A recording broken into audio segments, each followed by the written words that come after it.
Greetings, Tube Reviews, it's Yellowbelly here. No, it's not, just hold on. There I am. There we go. I forgot to press the button. There I am, on camera. Hello to everybody in the chat. We've got quite a few in already, which is nice to see. First in was Simmy. Yes, no, there wasn't anything better on Simmy, so you'll just have to put up with us. Hello, Craig, DVD, Pete, and Johnny B. Good to see you. And God, every time I see you, Johnny, I just think about your character in the book we're writing. It's funny. Who else have we got? 80s Retro Gamer, good to see you, Andy. Big Juffer, oi oi, good to see you, matey. Good to see you. And yeah, I think that's it. We got Andy in there, yeah. And yeah, superb.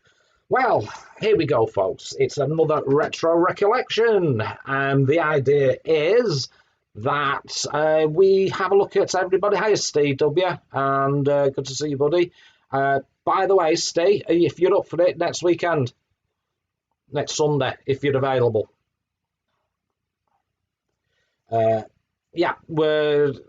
so what I thought the person that deserves the premiere as such, the first one is, of course, my good friend and partner in crime. Of course, it is the one and only Andrea Wyatt.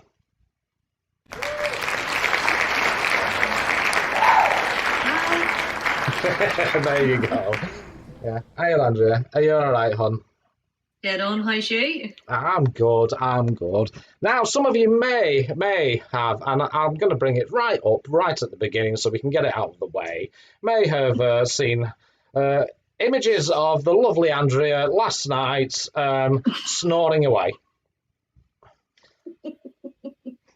Now, what happened, Andrea? Sorry. What happened? Everything caught up with me. I'm sitting up the weekends. I said I was going to take a break and I wasn't going to do the streams and I was going to get some early nights in. And then I don't sleep very well during the week, so I don't. And last night I seen Sam was in the chat. I thought, I must go and have a wee word with Sam. And about an hour in, I fell asleep. I woke up to about 6 phone calls this morning from Chris and from Craig and trying to get me to wake up. Superb. Well, at least I had the decency to switch my camera off when I went to sleep last night. Yep. and yes, we all got to see a lot of Sam, let's say, last night as well. And it was really nice to see a few extra people in there as well, which was awesome.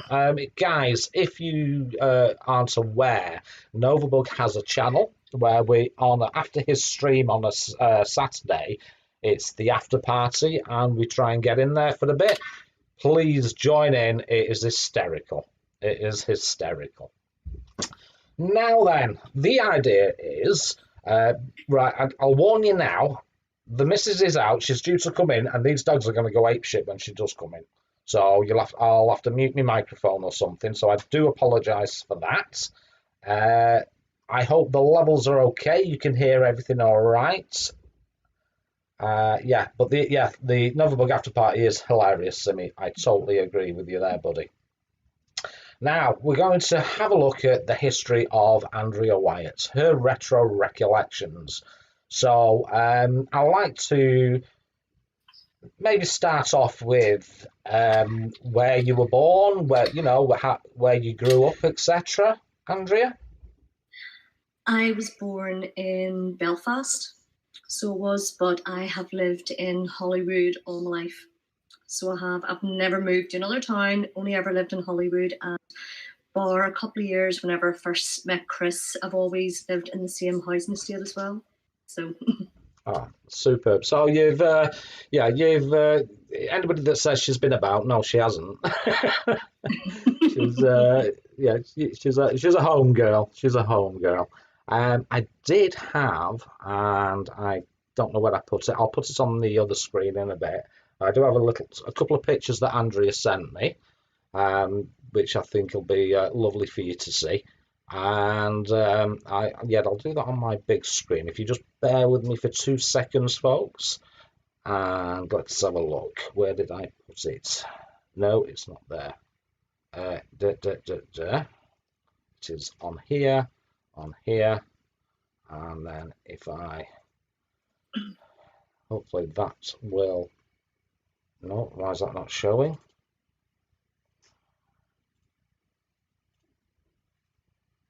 No. Oh, that's typical. No, it's not working for some reason. Bizarre. Well, not to worry, I'll have to try and fix that. I'll come back to that in a moment. Oh, stupid thing. Keep forgetting to switch that off. Sorry about that, folks. I keep forgetting to switch that off. Yeah, great start, isn't it, Pete? But yeah, I'll have to have a look at that and sort it out. But anyway, so I like to start off gentle as such. So what I would like to discuss with you is the food of the gods, the sweets that you were addicted to as a child. Kinder eggs. I used to absolutely love Kinder eggs. Not only did you get the chocolate, but you got the wee yellow capsule inside, and trying to collect all the different toys. I think at one stage it was like turtles, some with umbrellas, some sitting on leaves, silly things like that. And then you'd have got every now and again one of the wee kits that you could put together. It might have been a car or it might have been a wee plate. I loved them, so I did absolutely love them. Superb. Well, for some reason, my YouTube really does not want to work, and I don't understand why.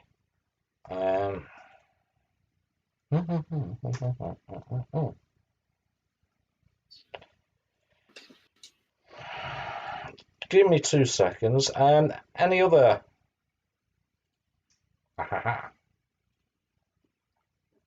Any other things? Well, before you say that, yes, it's working now. There we go. Sorry about that, folks.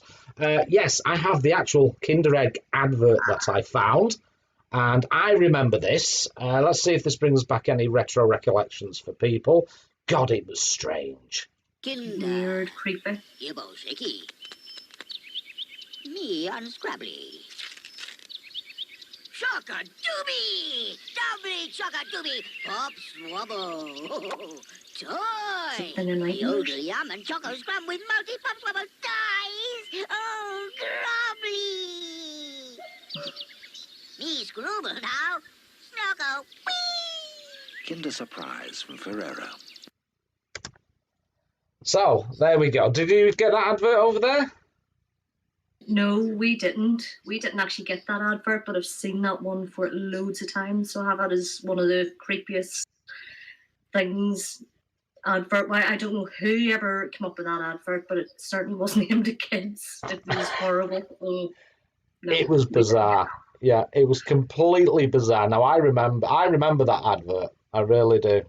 And yeah, it was. It's an 80s ad, that late 80s, and yeah, it was freakish, but we just loved the voice more than anything. So yeah, that certainly brought back some nostalgia for myself. But I used to buy Kinder Eggs, but I never actually ate the chocolate. I hated it. I love the chocolate. I used to sit and try and separate the white chocolate from the milk chocolate. Why did you prefer one over the other? No, I just wanted to see if I could do it. Yeah, just to see if it could be done. Yeah, fair enough. No, it was yeah. I think it was an acquired taste of the chocolate. I don't think it was the best of chocolate they used. But message there off Novabug. Nice to see someone awake again. Hi, 8-Bit Rage. Good to see you, Texie. Kev Hal. Good to see you. Yeah. But yeah, that was one of the adverts. Now, you mentioned to me, and I did get a picture of it, I believe. Yes. These things. Now, I don't know if you can see those on the screen, but sherbet pips. Yes. I used to actually make myself ill on those. On a Saturday, I used to go out with my gran, so I did. We used to go to see her mum, my great-gran. She was in a care home in our town. And every time we were going up to see her, we would have got a quarter of jubes. which is like soft fruit jellies. And we used to always get her jubes, and every time we went in, I always got sherbet pips. So anytime I have sherbet pips, it reminds me of that. But I couldn't just sit and eat 1 or 2 or 3. It was the whole bag every time, to the point where I would have made myself ill with them. So Yeah, I understand that completely. Completely. It's I do remember them. And I do. They were, again, I would call them an acquired taste. I wouldn't say they were my favourite. They were quite hard, if I recall. Yep, hard round balls. Yep. Yeah, little round balls in your mouth. Yeah, which is it's never a good thing for me. Years of therapy, and they did to get rid of that image. And yeah, but they were. I remember getting it stuck in my throat, and because you didn't choke on it, but it was like almost acidic. Yeah, they were really, really fizzy. Yep. Yeah, and really, like, yeah, you weren't choking, but you were like, if that makes sense, on them. So hi, Mikey, and yeah. So that's my recollections of sherbet pips, and that was such a nice story to have attached to them, to it, because I mean that's the whole idea, folks, of the show, is to bring back some of those good memories, to link it with visiting your gran, and that. Yeah. Anna remembers them. There you go. And anybody else remember them in the chat? Sherbet pips. The really light ones, they were rainbow drops. They were almost like a puffed rice type sweet, I think. Nova Bug's saying about rainbow drops. 80s retro gamer at them at school. Yeah. And Pete's saying hello to everybody except Anna, by the looks of it. Yeah. Oh, what was that, Craig? There's a retro sweet shop in Darlington, just up the road from Croft Circuit, that makes the... Oh, okay. All right.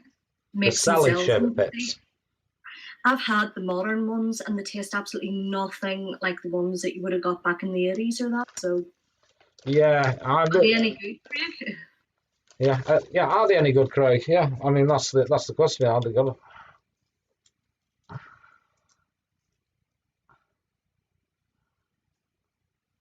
Yeah, there we go. Yeah. 8-Bit Rage saying, yeah, they were like rainbow drops were like multicoloured stale Rice Krispies. Yeah, I remember them. I do remember them. Yeah, He reckons the bloody one. There you go. He says the bloody wonderful. The bloody wonderful. So there you go. It has the Craig's seal of approval. So you'll have to get yourself some now. You have to send me some up. Yeah. You're not. Craig's not far from you, is he? He's far enough, but we're on the same plot of land at least. Yeah. But... So, that's superb, and that's a lovely memory. That's really nice. That really nice. So we're going on there, and your next choice of sweets was rather grown up, I thought. So I do. Yes, it was rather grown up. So what I shall do is I shall play the adverts. Hopefully. Fold after fold of smoothly rippling chocolate. Galaxy Ripple. Galaxy Ripple. Yep, Galaxy Ripple. Galaxy was my granddad's favourite chocolate. And whenever in the mornings, my granddad, he used to be in the Navy, and years ago, they would have got up really, really early, like 4:15 in the morning. And when he left the Navy, he still kept that routine. He would have went to bed at 7:15 at night and got up at 4:15. And because he was up so early, he used to go down to our local newsagent, the same one where we had got the sherbet pips from. And whenever he went down, he would have got the newspapers in from the fellas, delivering the newspapers, and he had sorted them all out. And then the fella that owned the shop, Ray Shannon, he used to come down, and my granddad would have went in, and he always got ripples, and he used to hide them in his coat pocket. And then whenever I came home from school, when I was in primary school, he would have said, "Go and stick your hand in my pocket and see what you can find." And it used to always be ripples, and I just absolutely loved them. So I've always associated Galaxy Ripples with my granddad. Yeah. I don't think I'll get away with saying that to you. What? Stick your hand in my pocket and see what you'll find. Oh, right. But it only sounds wrong when you say it. yeah, well, of course it does. It's you should know now that if there's an innuendo in there, I'll drag it out to the open. But John Gage says Galaxy Ripple is just a posh flake. Yeah, my bear was very posh. So Pete's not had a Galaxy Ripple in years. And Sim just again, come on, Sim, you should know me by now. And Oxo saying marathon bar, yeah, marathon. If you saw last week's stream, we mentioned marathon. Yeah, that's the real name for him. I still call him marathon now. Yep, I still call Starburst opal fruits. Yeah. I'll say to him, lad, go on, grab us a marathon while you're at the shop. He's like, what's one of them? Look at you like you've two heads. Yeah. So, it's closer. Right, Chris Novabug reckons it's closer to a twirl than it is to a flake. Well, yeah, that's true as well. It is, I suppose. Yeah, it would be. Yeah. Used to also get ones called Sparrow bars. I don't know if any of you remember them. They were like the same shape as a ripple, except they had like holes going right through them, and you took the chocolate out, and what you were supposed to do was put it into your milk and use it like a straw to suck the milk up through. Mm-hmm. I don't know if anybody remembers those. They were nice too. Yeah. There's that's I can remember that definitely. I can remember that. And we used to get these. There's something similar out. I think it's called Mikado. Oh God, I love those. I don't need to try it. Yes, I know what you're talking about. Yeah. Yeah, I used to love them, and it's pretty sad, really. I used to live when I lived in Manchester. We lived right next to the McVitie's factory in Manchester, and you'd get the smell of all the McVitie's biscuits being baked every morning, and it was like torture to a 13-year-old me. It was like torture, but we used to be allowed to go over and buy the misshapes. So for £1, you just get a big clear bag like that of all the misshapes of penguins and Jaffa cakes where it's not in the middle, it was to the side. So yeah, absolutely. Oh God, that's a little trip for me. And I can still remember the smell every morning. Yeah, misshaped penguins, indeed. Yeah. I always remember my gran. Honey, you're saying that about misshaped penguins. I always remember my gran. She said to me whenever they were kids. Now she was born back in 1926, but whenever they were kids in the 30s, their local chip shop, they used to go around. I can't remember how much they paid. For argument's sake, say it was a penny. They used to go around to the chip shop at the end of the night and ask for a bag of scrapings. So they did. So they would have got a big bag full of all the offcut, all these scrapings from the chips and batter and stuff like that. So. Oh, fantastic. Fantastic. Yeah. Well, maybe Nova Bugger, when you come on, that could be one of your sweets. He's mentioning Trio. Trios were brilliant, yes. Yeah. Trio. I remember that. Yeah, fish crimps. There you go. So, yeah, 8 that's the thing for her as well. Superb. So, anything else you want to discuss on sweets, or are you pretty much there? No, I think that's pretty much everything, yeah. Yeah. Superb. So hopefully we've got a few memories for everybody there. Susie from this, yeah, Too Loud. I remember that advert, definitely. Yeah. How many of us all sung the Trio song with Yellow then? Yeah.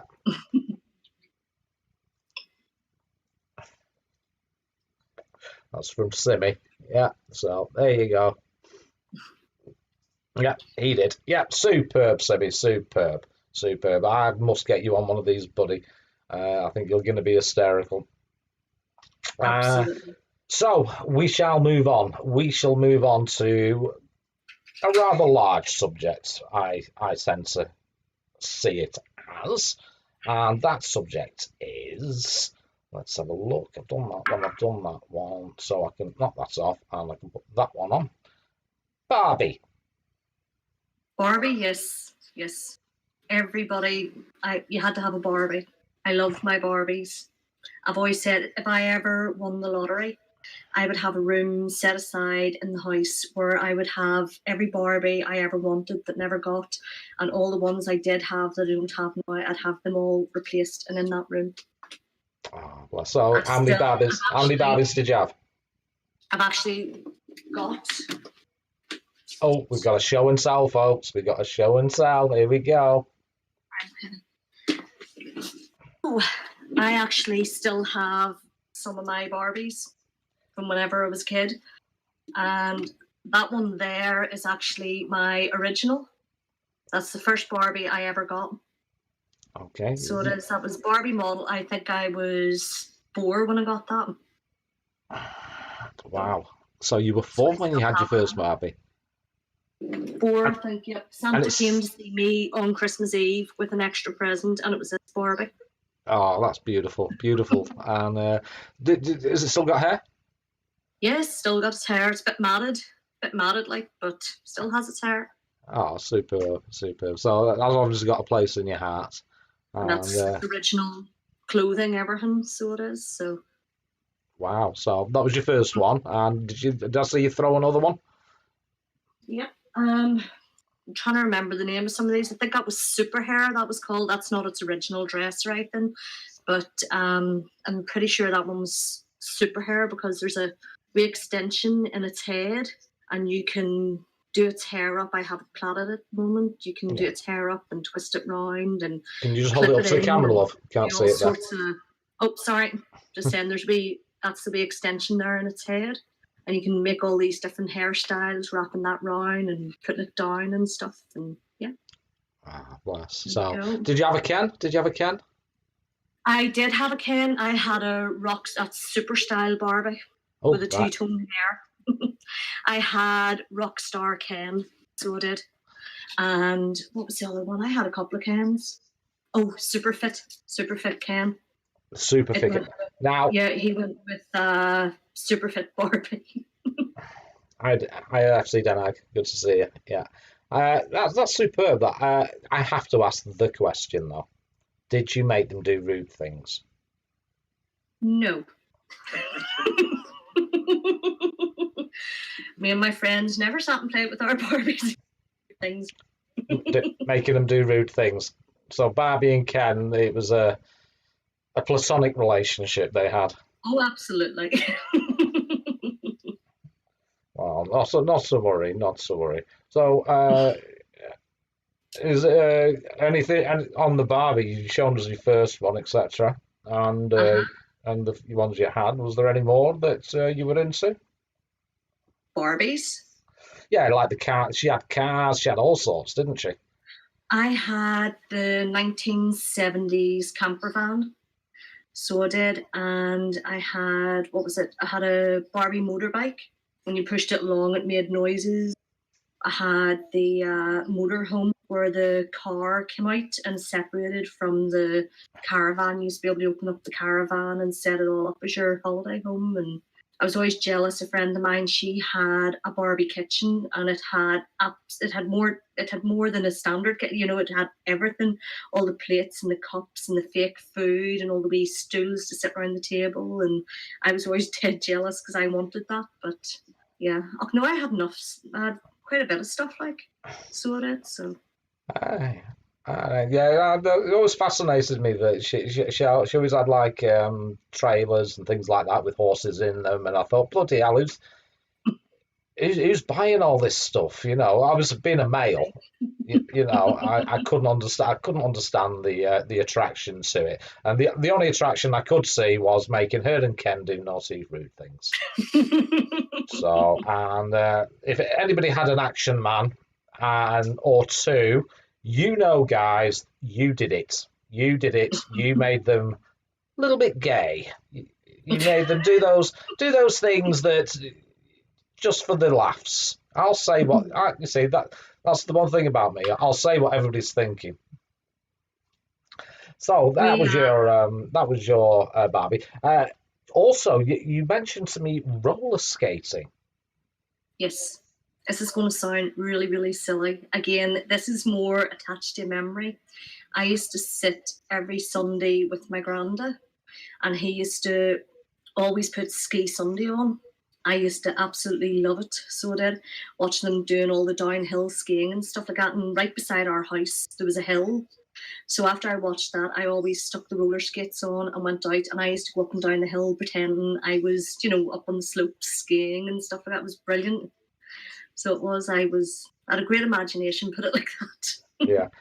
But it just, when you asked that way, it just was thinking, what really sticks out, it was the roller skates. And again, it's probably because it was my granda that was sitting with me. And yeah. I mean, one thing that comes across, your granddad was a big part of your growing up, which is lovely. Yes. Absolutely lovely. And the difference, certainly Sunday afternoons, or morning-ish to afternoon, ski Sunday. That, look, what do you want, dog? I've got a dog moaning at me now. What do you want? It's staring at me, moaning. What? Piss off. Go on, bug it off. It's not my fault they're not back. Sorry, I'm going to have to put this dog out. They definitely... you a roller boots girl or roller skates? I only ever had roller skates. I never had the roller boots, only ever the roller skates. By the time I would have ever looked at roller boots, I was too old for them at that stage. I was doing other things. But the roller skates, I had stuck them on, and me and my friends, we used to make up all, we dance routines and stuff. And there was a nice area at the end of our street that had just been re-tarmacked, so it was lovely and smooth. It was almost in a triangular shape, and we used to make up all these wee routines and go around it and stuff. But no, it was only ever the roller skates I had. Yeah. I remember. I don't know if you used to get. Yeah, before the roller boots, you had the roller skates that you strapped onto your shoes, and they fitted all different sizes, and it was just like a metal frame with a wheel on each corner. Those ones that I have in the photo on the shelf there, they're actually the ones that I did have, and they were the ones that fitted to your shoes, and you could have adjusted the size. So. One size fits all. Yeah. Superb. Just going back to the chat. Let's have a look. Let's have a look. Yes, Retro Lim, I just seen that. I'm watching it beside me. We got Big Joe first. Stretch Armstrong used to get on quite well with Mascotron in our house. Indeed. Yeah. Oh God, have you heard of the time they accidentally made gay and gave him? I'm not saying that one out loud. No, I can. It's my channel. A cock ring. No, I think that was just in your fantasies DVD film blog.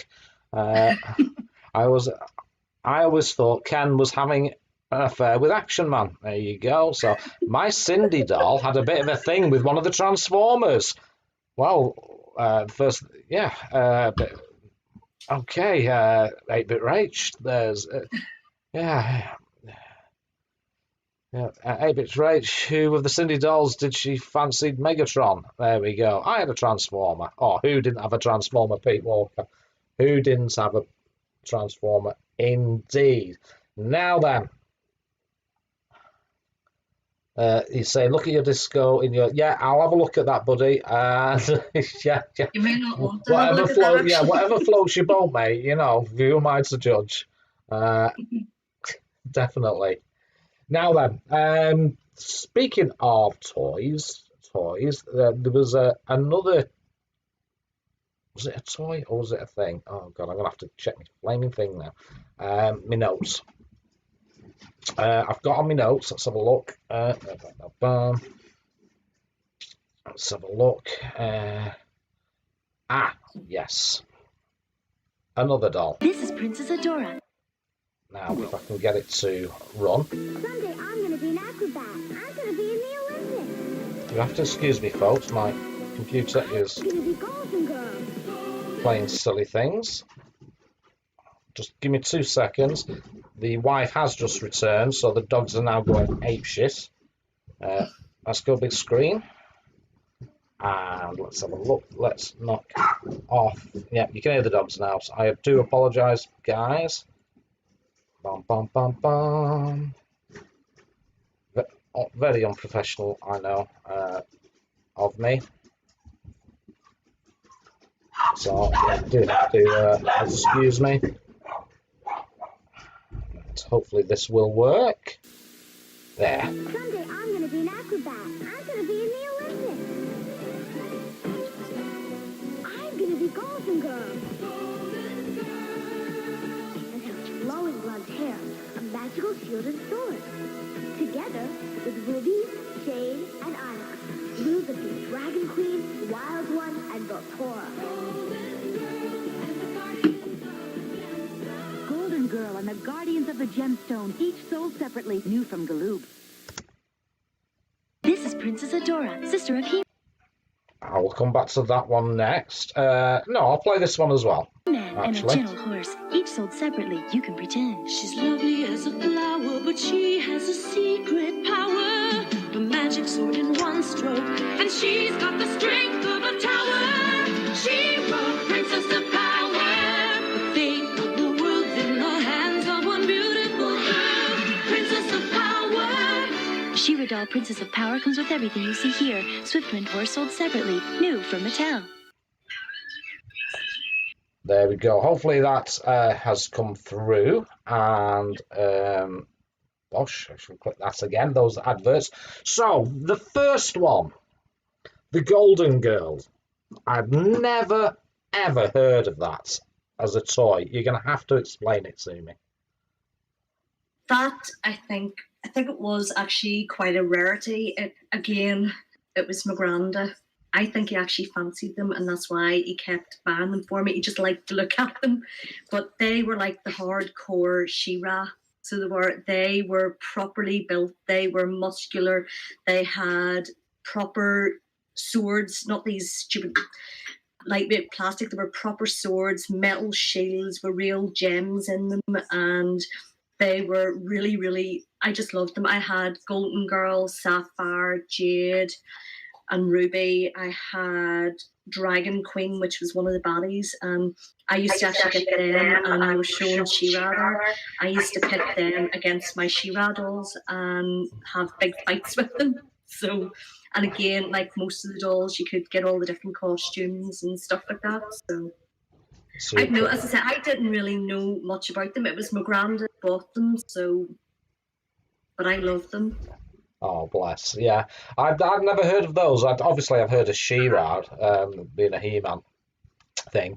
Now then, so She-Ra, did you watch the cartoon? Yes, I used to watch the cartoon. I can't remember, was it on Saturday mornings? I think it may have been Saturday mornings. I used to watch that, never missed it, absolutely loved it, so I did.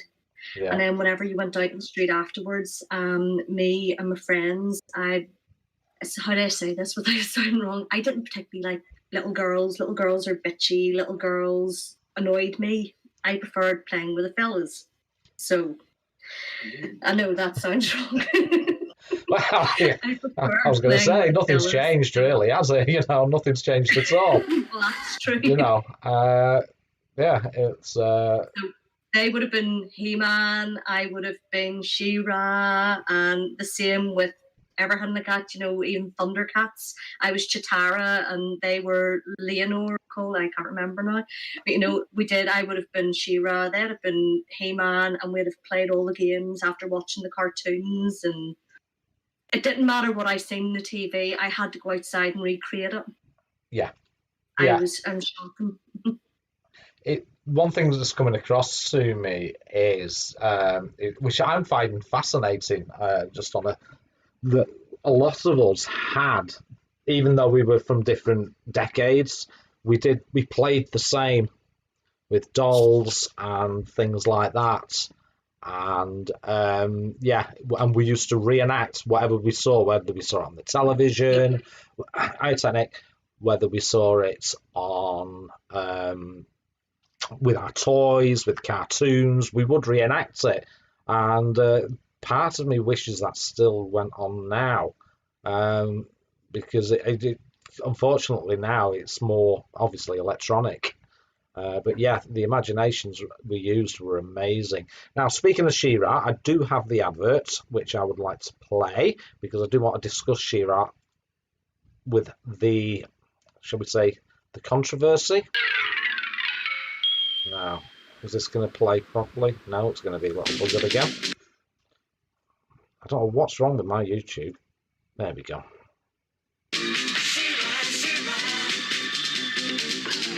I am Adora, He-Man's twin sister and defender of the Crystal Castle. This is Spirit, my beloved steed. Fabulous secrets were revealed to me the day I held aloft my sword and said, "For the honor of Grayskull."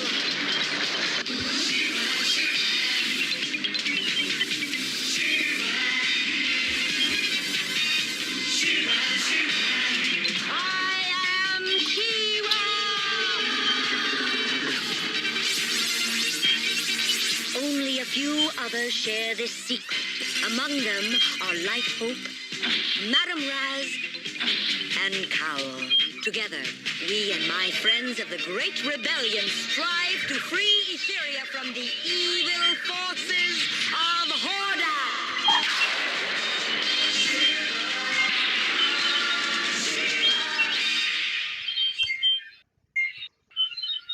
There we go. She-Ra, obviously, well, let's just pass back over here to on camera. The She-Ra, I find that it was obviously out, and it was targeting for girls and things like that. Now, I'm going to bring it up because it was mentioned in the chat by 8-Bit Rage. Have you seen the new version of it? No, I haven't. How can I explain it? It is like they've obviously She-Ra had female assets in the original. Basically, you could tell she was a female. She had boobs, etc. But the new one, they've made it. Yeah, it's woke Ra now. She is flat-chested. No particular femininity about her at all. So I would suggest you try and check it out. You just type it in on YouTube on the new She-Ra, and yeah, it's not good. It's not good at all, and it's a shame really because she was. It was such a iconic show that's been yet again how can I SJW to death. Yes. So she's everybody's my type, obviously, you know that. We are in a snowflake era. Yeah, I do agree. Now, I apologise if you don't agree with me politically and stuff like that, folks, but I don't give a shit. It's my channel. Turn over. I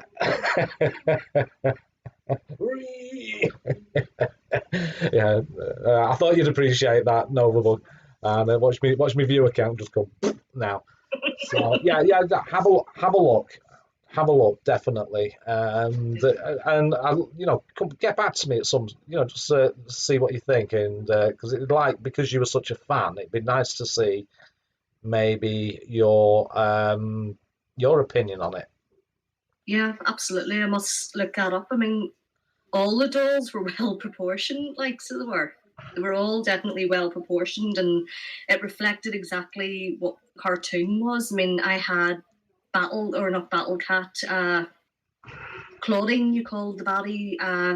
You had the baddie Catra, and I had her cat Claudine, and I had Swiftwind and all that there, and everything down to the finest detail was Really representation liking what was on the screen in them Retro-Recollections so dolls. far. And to change that now, it's not the same program then. So it's not. It's definitely just not the same program, and it'll be all PC and politically correct and. Yeah, just a quick thank you there, Simi, for the dono, mate. Really appreciate that, mate. You're enjoying it so far. Nice one, Simi. Really appreciate that, buddy. And it's nice. I've got to get you on, bud. I'm sorry. I've got to get you on. We're going to organise to get you on. Because I don't know if people know Simi is an absolute legend on camera. It's the one thing we have discovered on the Novabugs thing. Oh, cheers, buddy. Yeah. It's good to have you here, mate. Yeah, unfortunately, they do tend to. A lot of remakes, they do ruin it, especially when they start putting political agendas in, which is a shame, really. because it's our. I don't know. Do you think I'm thinking right? I mean, like I said, I think they're ruining our memories. Yep. By changing the characters and changing everything, and it was quite it's quite something special to me, my memories, and now they're ruining it. If it isn't broke, don't fix it, and then kids today will look at it and that'll be their if it makes it that far, that'll be their memory of She-Ra. Yeah. And it's not the same. Yeah. I've got to ask now, because I know I did it. My poor child, I mean Sam, I was on the phone to him before I live streamed. He was up in barracks, and God, he's so grown up now. And I used to torture him by making him watch 80s cartoons when he was little, when he was a toddler. Did you do the same with your lads? Yep. I had them hooked on Trapdoor. Do you remember Trapdoor, like the model plasticine type characters, Burke and what have you? There used to be a channel, I can't remember which one it was, on one of the Sky Virgin channels somewhere, used to show a lot of the old stuff, and I showed them Trapdoor once, and it got to the point where every Saturday nearly they were coming up, getting into my bed with me, and we would have sat and watched Trapdoor, and they absolutely loved it. And it was one that I liked as well, growing up. So, yeah, they didn't mind so much. But the way I looked at it was I had to watch all their crap, so they were going to watch some of mine. Indeed. Yeah, no, I totally agree. My lad, when he was little, I used to make him watch. Oh, what was it now? Sorry, pressing the wrong buttons again. I used to make him watch things like The Flumps, and I used to make him watch. I mentioned it last week on my stream. I made him sit through Terrorhawks and all the things I loved, and it was really cool for him to pick up on some of them. Some of them he just wasn't interested in. But yeah, it's Yeah, no, a lot of the stuff that we watched compared to what they watch now it's black and white. A lot of the programs now, I remember them as being imaginative and fun and colourful, and I'd been watching. You'd have had, like you say, the Flumps and Pigeon Street and Cockleshell Bay, Chock-a-Block, all this sort of stuff. Even right up to the 90s, you'd the likes of Fun House and, as Mikey well knows, Gladiators and all this sort of stuff.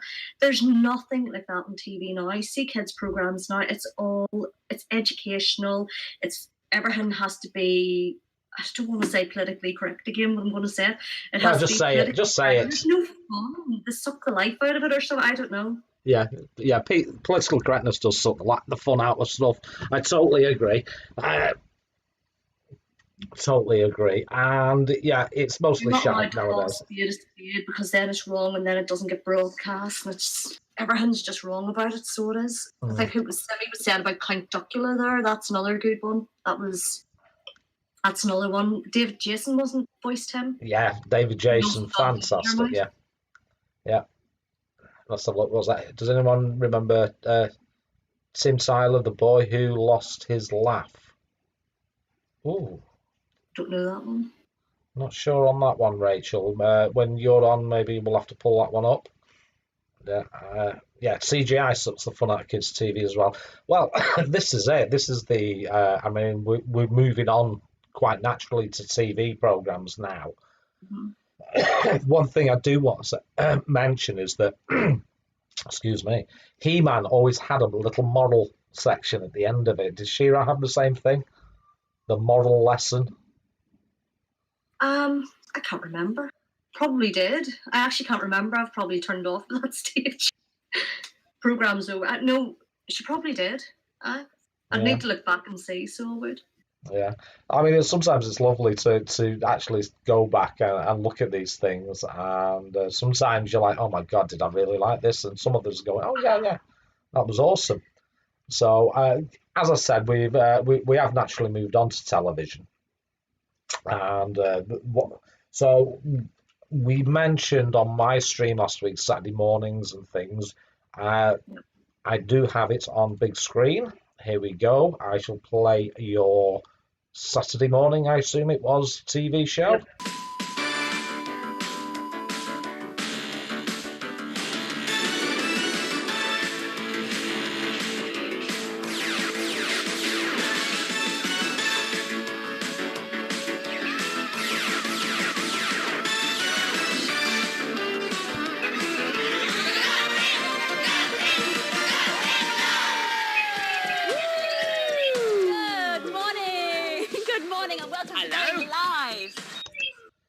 Well, there we go. There's a young-looking Phil Schofield, isn't there? Mm-hmm. Yeah. There we go. A very young-looking Phil Schofield. Going live was your choice of TV show. What was so special about that for you? The whole format was brilliant. You had your cartoons, you had Trevor and Simon swinging their pants somewhere in the middle of it, and I think was there a gunge tank section on that, or all the different games, and then you had the phone-ins and the guests I have somewhere. Unfortunately, there's like 10 years worth of photographs from the 80s in our house missing, but at one stage Jason Donovan was on it, and I was trying to take photographs of the TV so that I had my own photograph of Jason Donovan. You know, it was everything. If they were popular off the time, they were on it, and it was funny, and yeah, it was just my thing. I just really enjoyed it, so I did. Yeah, it was. I definitely remember Trevor and Simon. And if I said to you, "We don't do duvets," would you know what I meant? That was that was they used to do a sketch where they were dry cleaners. That's right. I remember more than anything the swinging your pants and the standing doing this thing where they're swinging their pants, and yeah, they're still about now, aren't they? Yeah. I think I've seen them on something recently. It was probably Pointless or something. All right. Oh, that'd be superb to see them, see what they're up to now. Yeah, let's have a look. Yeah, a lot of the guys saying. Anything about any comments, guys, about Trevor and Simon or going live that you liked? Now, did they have cartoons in the middle of it? I assume they did. I'm trying to remember exactly which cartoons it was, because I don't think they were the ones that showed She-Ra. So they weren't. I can't remember. They did. It was the usual format. You had your interviews, you had your comedy sketches, you had your music section, you had your phone-ins, and then, like you say, there was definitely cartoons in the middle of it. I just can't, for the life of me, at the moment, remember what all they used to show. Just whatever was the most popular, I suppose, in the 80s. Yeah. Okay, guys, in the chat, if you can remember any of the cartoons that were part of the Going Live morning experience, pop them in. Just to refresh our memories. That'd be awesome of you. Let's see if anybody can come up with one. Now, something that does come to mind. Now, I don't know whether it was on at the same time or in it or after it. I said, but Get Fresh was the one I liked with Gilbert. I remember Gordon the Gopher. Yeah. Yep, Get Fresh. I went to see Get Fresh live, so I did, when I was about 7.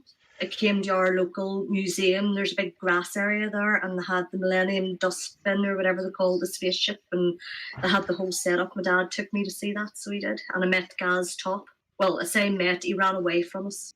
We were trying to get a signature off him. And was it Michaela Strachan? I got her autograph, so I did. So, yeah. But yeah, I did prefer going live, but was seeing Get Fresh live. If you can just read out the chat while I sort this bloody dog out. Trevor and Simon started a podcast with Sophie Aldred a few years ago. There we go. The Raccoons, yes, that's one of them. Yes, the Raccoons. I think they had Dungeons and Dragons and Flashing Blade. I could be wrong. Dungeons and Dragons, I remember watching that, Big Juffer. So, yeah, very possible that would have been going live. Yeah, sorry about that. Bloody dogs. Gordon the gopher got touched up by Schofield in the broom cupboard. Oh dear. Superb. Care Bears, they were good. I'd only ever one Care Bear. I wasn't really into them that much. Let your guests show a photo when they were kids. Well, that's what I'm saying. There's went AWOL. My gran at some stage in her wisdom, when the dementia started with her, has hid a lot of photographs or put them somewhere, and we can't track them down. So there's like a full 10 years worth of stuff from our house missing. There is one of me with my granda that I sent to you. I don't know if we have that there, Phil, or... Oh. Yeah, definitely. The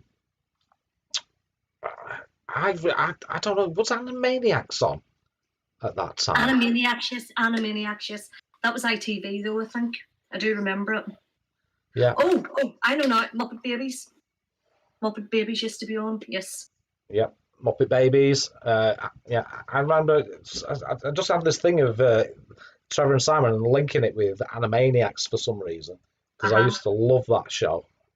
Yep, Animaniacs and Muppet Babies would have been on, yes. So yeah, raccoons, Rugrats. Yeah, we got quite a few suggestions coming in now of things. All these things, guys, if they do have a meaning to you, you got a story attached, please include it in the your list for when you are on stream. I think it's really nice. The Muppet Babies tune was actually better than the full show. Well, I think the most rocking tune for me was Fraggle Rock. Fraggle Rock was brilliant. I absolutely loved Fraggle Rock. And we're talking 90s now, aren't we? Early 90s. Yep. So we're looking. My wife's in the background piping in. What about Jamie and the Magic Torch? Yeah. Yep, that was another one. Yeah. Yeah, that was another one, and yeah, they were amazing. They're amazing. But yeah, rocking tunes. Right, so we go from Saturday morning, and let me have a look what I've got next queued up. Boom. Just knock that off so I can have a quick... Oh, shut up. Here's another one. Now then, I shall go big screen on this one. Bosch.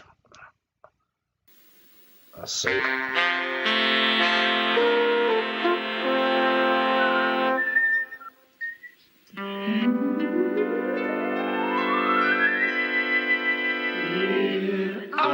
Button Moon, we follow Mr. Spoon. Button Moon.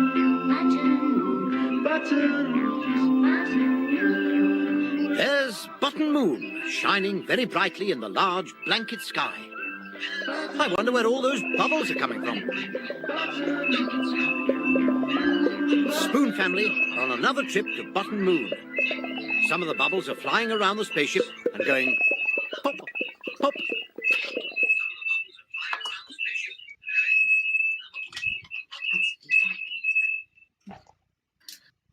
Button Moon. Yeah. Button Moon. There we go. You have a story recollection of this program? I only very vaguely recall watching this, but the only story I ever hear from my dad or that about when I was younger is, and I'm near starting now, it's when that played, it made me cry. Oh. Every time. Apparently, I cried to that music every single time. Wow. I don't know why. It's just one of them stories, no matter when you talk about when you're a kid and that, it always comes up in our house. Do you remember you used to cry to Button Moon? I said, I'm near starting just thinking about it. Yeah. No, there's always a family story, isn't there, linked to things. I remember having an argument with my brother, my older brother, and what we were watching? We were watching Starsky and Hutch, and I took my shoe off and I launched it at him and I cocked him right between the legs. It was one of those awesome shots that you'll never repeat again with a shoe. And it's even to this day, every time I see Starsky and Hutch, I think of that incident. And when the family does get together, which is very rare nowadays, apart from funerals, it always comes up. So yeah, I understand exactly where you're coming from. It's everybody else's memory at the same time. So that's a good one. Do we in the chat? Do we have memories of a program that have got links to a certain event or something like that? Maybe worth shouting out. Mikey's actually saying Orm and Cheap. I've never heard of that one. It makes him cry. Oh.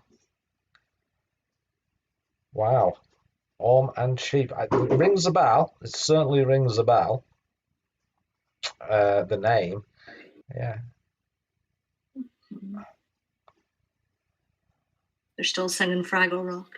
They're still on Fraggle Rock, yeah. Oh, Technic. That's the version I hear whenever that song comes on, so I'm not saying that. But yeah, that's what we used to sing.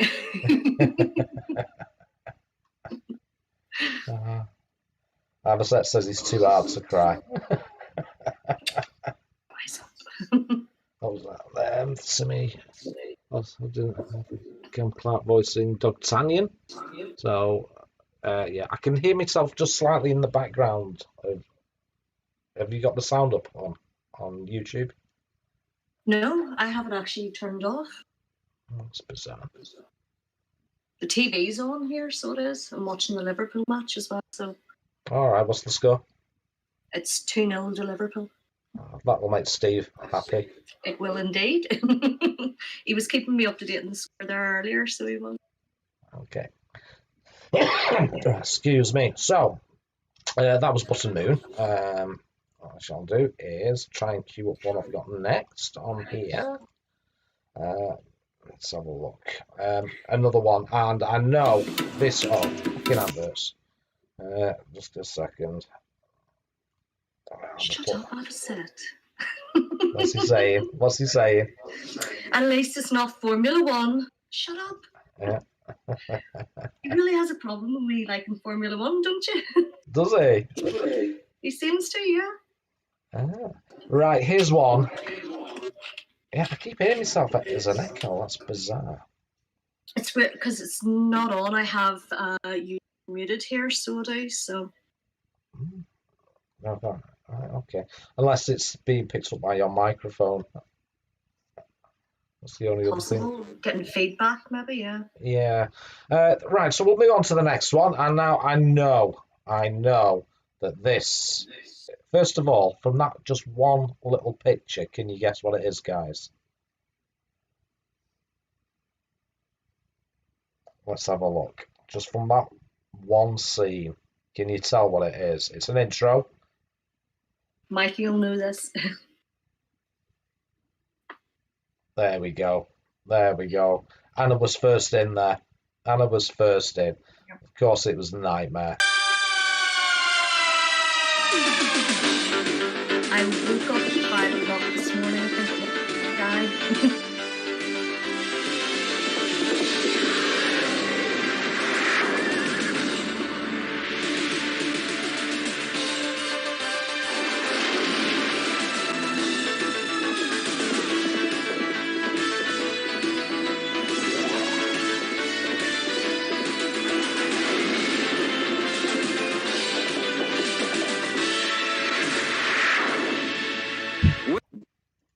There we go.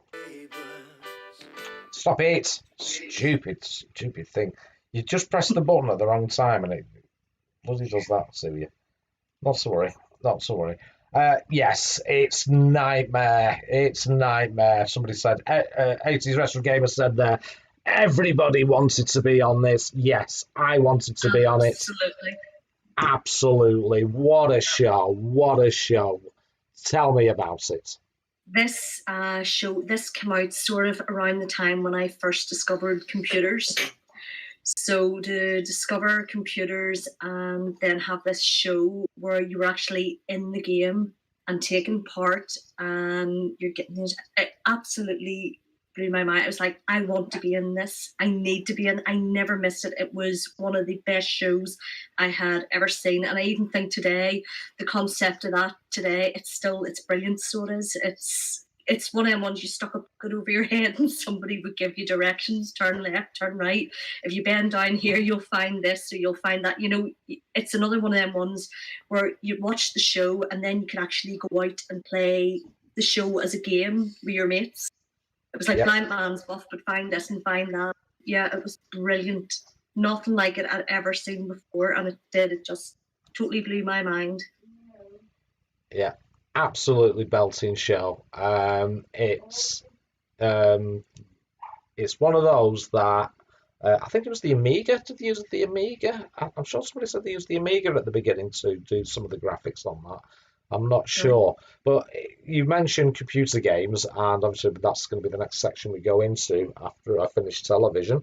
But yeah, it was one of them shows that I feel that it just inspired kids to do the old sort of Dungeons and Dragons thing. Spellcasting. Spellcasting, useless. Yes, I am. I know. Sorry, Technic.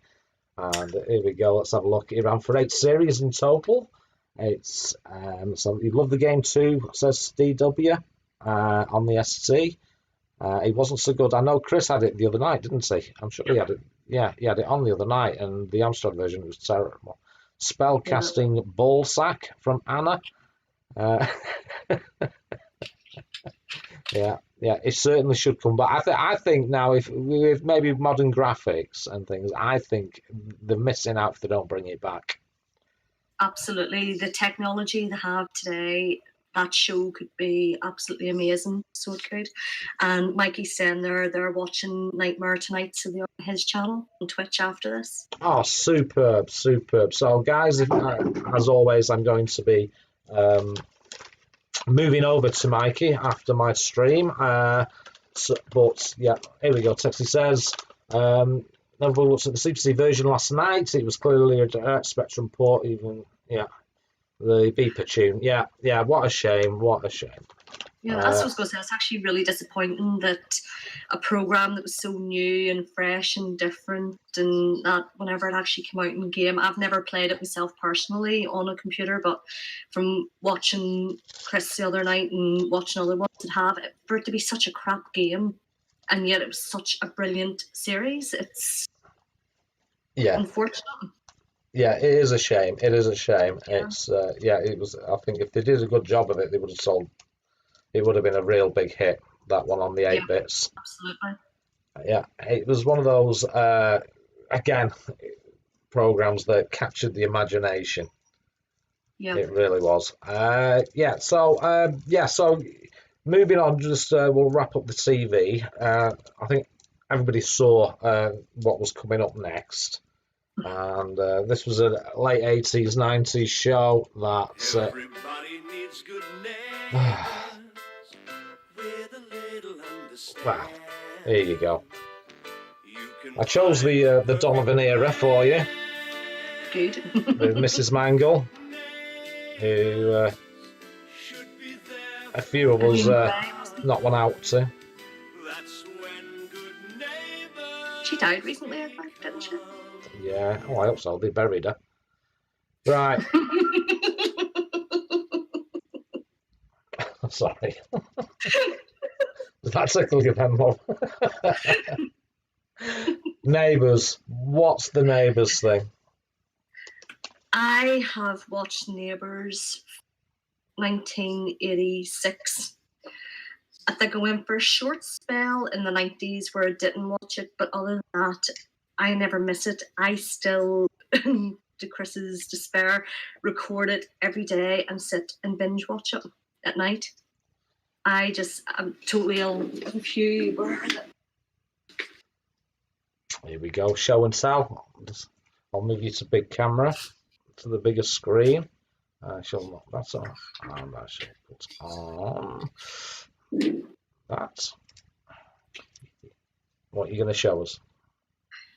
I still have my original Neighbours books. So I do, from back in the day. That's Neighbours Behind the Scenes. Still pretty much in mint condition. And that's, what year is that? I'm trying to get a year on these. That's my Neighbours Annual. that I still have. Nope, not getting a year old. Neighbour's annual and my neighbour's sticker collection. Fully completed. My granddad used to collect all the stickers for me, and I remember it was Panini done or I can't recall how you said Panini, is it? Used to do all the stickers, all the football. I think it was them that done these, and granddad, he saved up. He used to get me all the stickers, and then he used to write off to them and get all the missing. So this is actually complete. Yeah. It's your map of Ramsey Street. Wow. Wow. And should have the famous wedding in here somewhere. Yep. There we go. Fully completed. The famous wedding for a neighbour's fan. I was absolutely gutted because I didn't actually see it. I went to brownies, so I did, and the night of the wedding I had brownies, and because of that I wasn't able to see it, and that's before we ever had a video recorder or anything like that to tape the things. So it wasn't until YouTube that I actually seen the full episode of the wedding. Wow. Wow. Yeah. So what was it about the show that captivated you? Jason Donovan and Kylie Minogue. And to a degree Craig McLachlan, but yeah. Yeah. I just absolutely loved it, and then with them two going on to become famous pop stars and stuff, it was just perfect. It was the right time. I've always really, really, really been into music, so if I could have been Kylie Minogue, I would have been Kylie Minogue. Yeah. But the program, I love. It's so.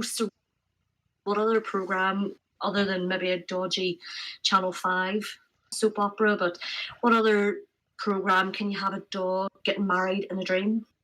Yeah. You know, some of the storylines on that program are just, it takes you out of real life. Well, now when I watch it, it's just that wee bit of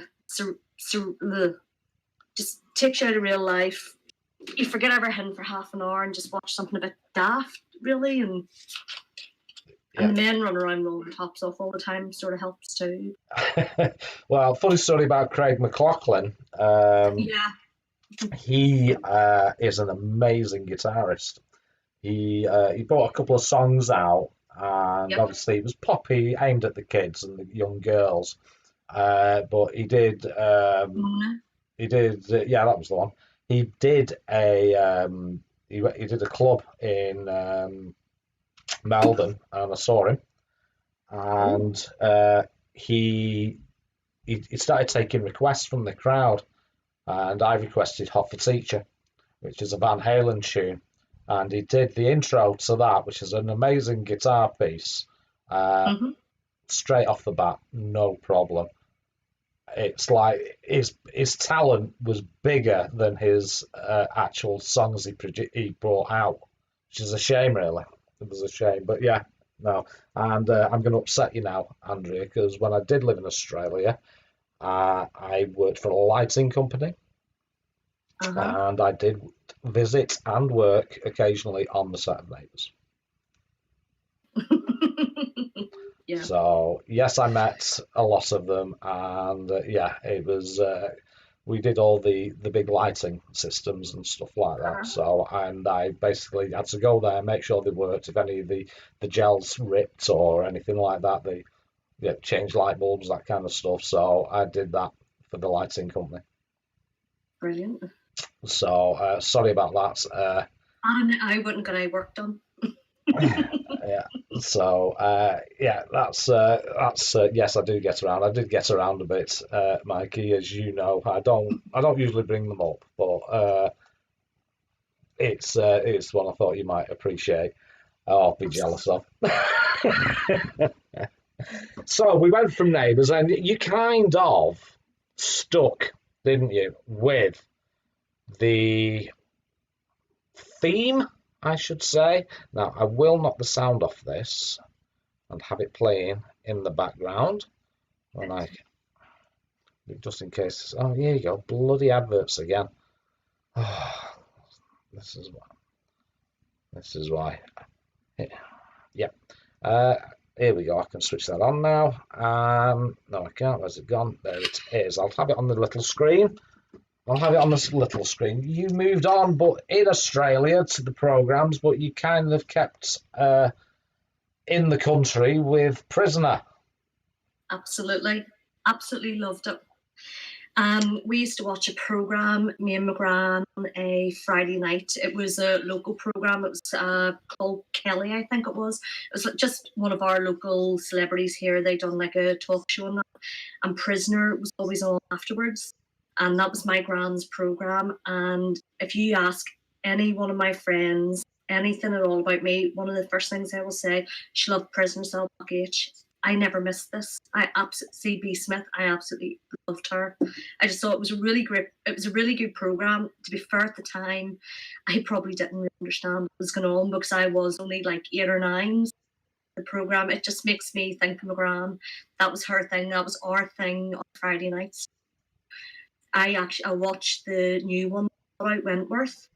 All right. It's had about 8 series now. I've just finished watching the last series of that. It's a brilliant program, and again, it is my childhood. That's my Friday nights for many years from my gran. That's beautiful. That's a lovely story. Yeah, it's amazing you do. And my gran, bless her, she used to make us sit and watch the news. She had to have the news on, no matter what. She would, whatever programs we had on, she'd stop us. No, the news is on now, but it was on an hour ago and you saw it now. No, you're having the news on. She'd make us sit and watch the news, and I'm sure it was so she had something to complain about. So I was just getting a message off the missus to take the babies up for pups when I get it when I finish. And they used to, she was only happy when she had something to moan about on the news, so she used to pause. So every time the news comes on, I don't have the TV now, but I just associate it again with my gran. So it's lovely that you've got a similar story with the program. Yeah, it is. It was just Friday night. Vinegar Tits and Joan Ferguson and their Black Gloves and all that. And yeah, it was brilliant stuff. I mean, I wouldn't have shown it to my kids at that age. Definitely not. But yeah, it really did. It stuck with me. So.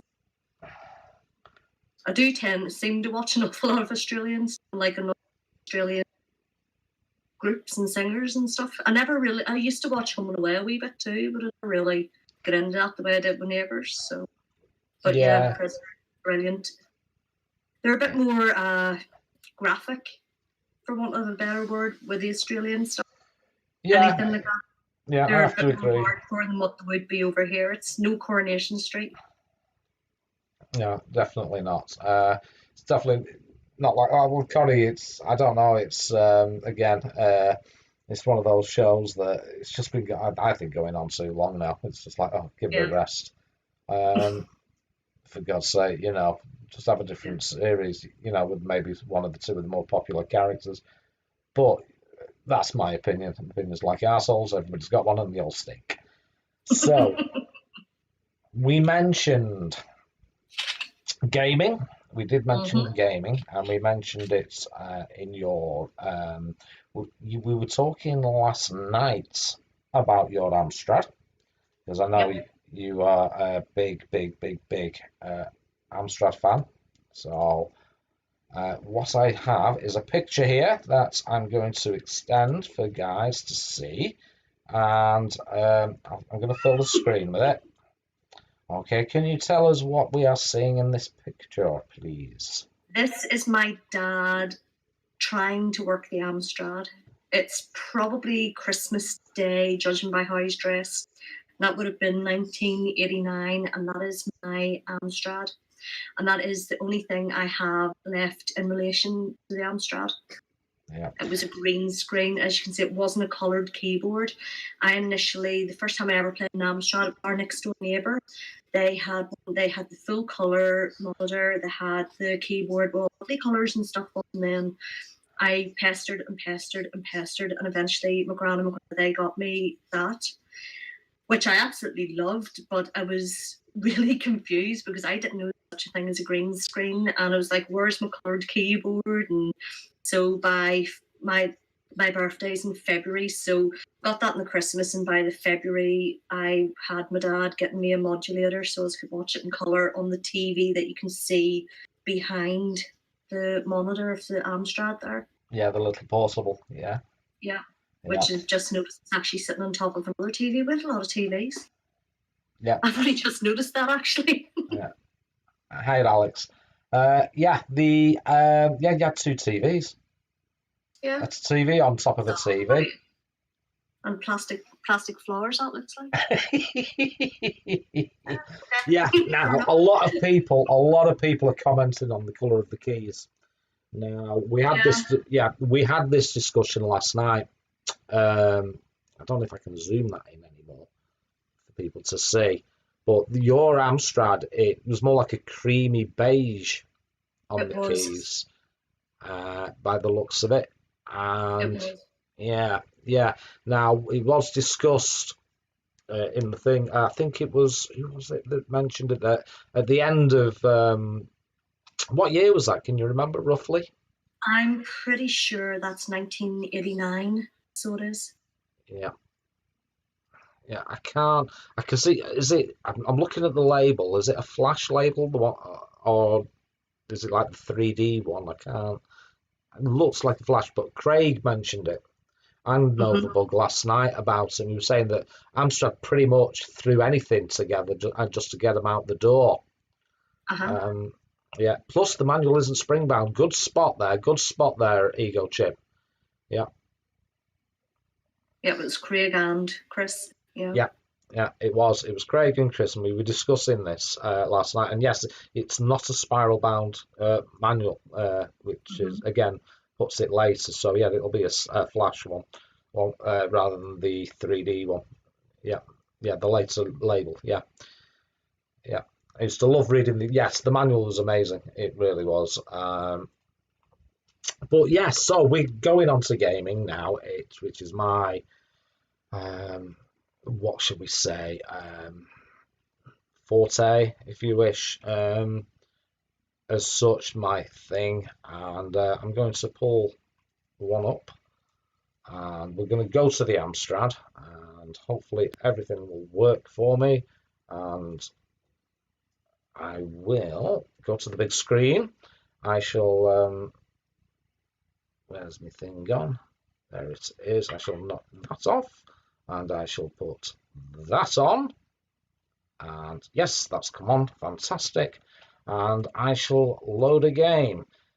Now then, can you remember when you actually got your Amstrad? Was it a Christmas? Was it a birthday? Christmas Day, 1989. Yep, it was Christmas Day, 1989. So it was. Okey-doke. Got it. And it came with the 12 pack, so it did. So it came with the 12 pack. And now you chose a couple of games. You chose a few games, so I'm loading up the first one now, which hopefully is coming on screen in a second. There we go. Now then, which is Oh Mummy. I absolutely love this game. It's the one game that I used to always play with my cousins whenever they came down to visit us, and we would have played only, and then we would have went out into our garden afterwards, and we would have played only in the garden, chasing each other around the garden and stuff like that. And it's just one of them memories that always stuck in my head. Nobody left our house after playing that without playing it out in the garden as well. So yeah. Superb. Yeah, superb game. We all have fond love of this. It's such a simple game too, but I loved it. Yeah, definitely. It's I'm playing it now. One thing I didn't remember is, you'll notice he's moving pretty quick. There was a speed option. There was, yeah. 1 to 5, wasn't it? Yeah, 1 to 5, and it was. There we go. That's what I needed. The sarcophagus. You've missed one down the bottom. yeah, got it. The sarcophagus. Yeah. But yeah, and putting it on it bloody moves pretty quick when you have the speed up. Now, when you see playthroughs and things like that, and people on YouTube, I don't think they have it on this speed, but it makes it even better for me, personally. Yeah. So, yeah, it was pretty fast for the day, especially the beginning of the Amstrad's life. I think this was one of everybody's the got it. originals, wasn't it? Yeah. It was, right, this one's someone. So, where have you gone? I've definitely missed one. Which does not have decent music. It doesn't now, I'm afraid. Yeah, not as good as this anyway. No, this was brilliant. Yeah. This Enrolled in the Ropes was just my game, totally. Yeah. No, oh, there we go. Now, can I go on? Yes. Yeah. So, that's, what are people saying in the chat?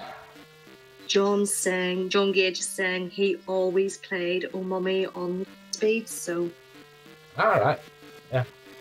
I honestly, until I forgot.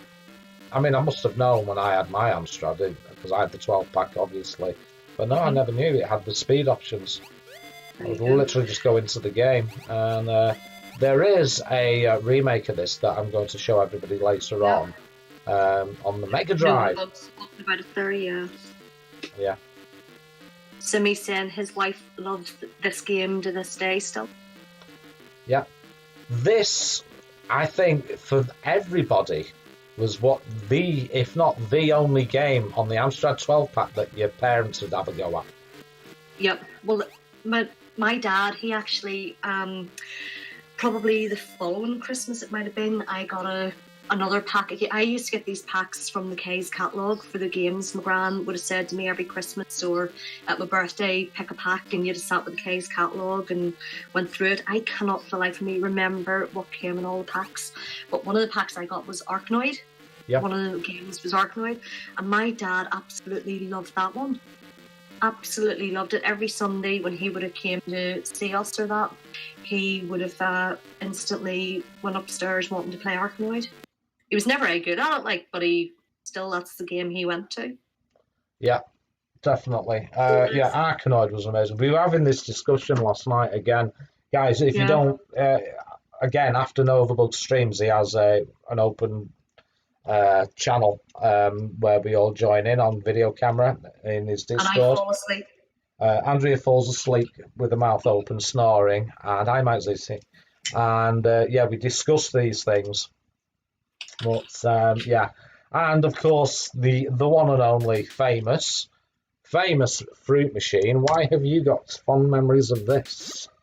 Because myself and one of my friends called Leanne, this was the game that she absolutely loved. And see the TV that you could see in the picture there, just sitting on top of the other TV? Yeah. Whenever I moved over to the colour, we used to play on that. There was like a wee rectangle in front of the TV, and we used to pretend we won that the money was going to come flying out of the TV, and how do we get this money out, and what are we going to spend it on? And that game, we just sat for hours and then playing that. And eventually, whenever I got my Mega Drive, my gran insisted that I had to sell the Amstrad. I didn't particularly want to, but she says, but I'll give you the money. And I was sort of thinking at the time, I'll be able to get games for the Mega Drive.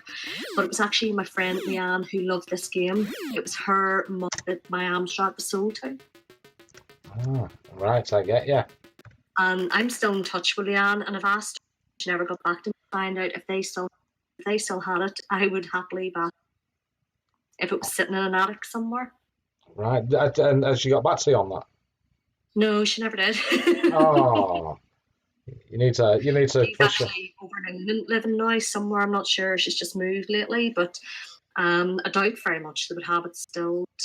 It was just a nice idea at one stage when I messaged her, do you happen to have my computer still? So yeah. You never know. You never know. You never know. I mean, obviously, especially with it having the white keys, that is going to be a very, very rare machine. Really? Yeah. There's not many of them out in the wild that I know of. Maybe the guys in the chat can correct me on that. Would I be right thinking that, Chris? Is it not like a Schneider or something? Someone said to me before it's the German version, or Yeah, but yours had the actual. It didn't have the Schneider label. It had No. the Amstrad label. Yep. So yeah, we'll have to see. We'll have to see how rare that is. But yeah, Fruit Machine, I hated it. I Really? absolutely hated it. And the reason I hated it was, and I have brought this up before, is my brother, my older brother at the time, he was on the old dole when I was at school. And I'd come home from school, and first thing I want to do is go on my Amstrad, because I'd just got it. And he'd be on it playing bloody Fruit Machine non-stop. And I'm like, and with him being big, he says, I ain't finished, kind of thing. So for some reason, since then I've always had a hatred of it. I really have. So yeah, it's certainly not my no reason other reason than that. So yes, you can. Yeah, Novabug says I think it's the second one he has ever seen. So yeah. Right. Okay. Yep, there you go. So I really should chase Leanne now and say, any chance? Check your attic, check something, see if you have it. Yeah, maybe if you're pushing, getting in contact again, and say, any chance? So yeah, just don't tell her that it might be valuable. And no. But no, that's a good memory. So yeah, and it's nice. Again, sometimes we have memories of games. I have a memory of a Tick Attack on the Spectrum, and that was because me and my mate, we used to visit my gran because she stayed in Wales when we moved away, and we used to visit her. And he'd bring his Spectrum with him, and we'd plug it into a little Sony colour TV and play a Tick Attack. And it was the first Spectrum game I ever played. So yeah, you can have memories of games with somebody else. So then, we move on. So you had your Amstrad. Did you actually get to? I think you mentioned that you didn't get to see any of the other machines at the time, the 8-bits. No. The only one I was far off was the Amstrad. I think my cousin, he went on to get a. I always get this mixed up. If he had a Commodore or a Spectrum, I think he might have had a Spectrum. But again, I never actually got playing it at the time. I would have been up at their house or that. And they replaced theirs with a Master System. But no, I never actually had a chance to play any of the other. Rightio. So what did you move on to after your Amstrad? I moved on to the Mega Drive. Which I have here somewhere. Oh, show and tell. If you can see it, that is my original Mega Drive, which does still work. It does. Can you see that okay? Just give me a second, love. Let me pull it up on my big screen. There we go. There we go. Yep. So that is your original. Yep, it is indeed. Stickers and everything on it, yep. What's on it? It's Bugsy, Bobcat, Lemmings, and Sonic I have stuck to the front of it. So yeah. I say it's still working. The last time I plugged it in, I couldn't get it to tune in for some reason. But I actually have a Mega Drive 2 as well, but the cables for that have disappeared. So. I get you.